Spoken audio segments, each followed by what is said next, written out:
What has happened to BC Spirits?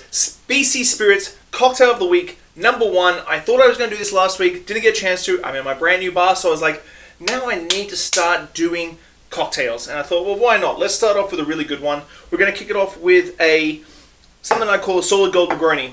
So, it's using all BC ingredients that all have won gold medals at international spirit competitions all over the world. So let's kick it off with a little of the Sheringham Seaside Gin. Now we're just going to do a classic Negroni here. Ounce, ounce, ounce. We're going to do an ounce of the Woods Amaro. This was created when we had a massive Campari shortage a number of years ago. Very rhubarb, grapefruit peel, pine, that sort of thing forward. And finally, the Esquimalt Rosso.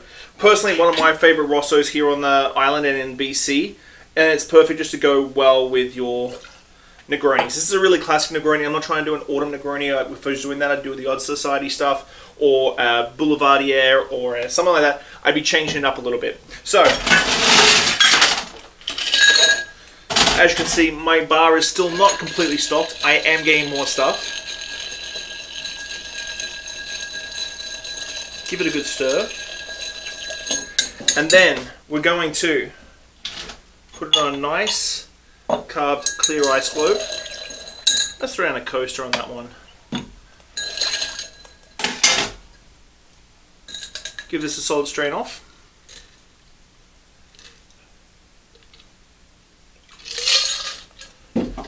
Finally, orange zest. Do it over the top.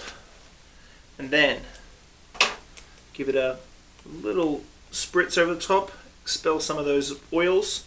And then just give it a turn and a drop it in. And there you go. Something super simple for everybody at home. Solid Gold Negroni, Seaside Gin, the Woods Amaro, Esquimalt Wine Company's Rosso. Get it into you. Have a good week. I'll see you next week, guys. Bye.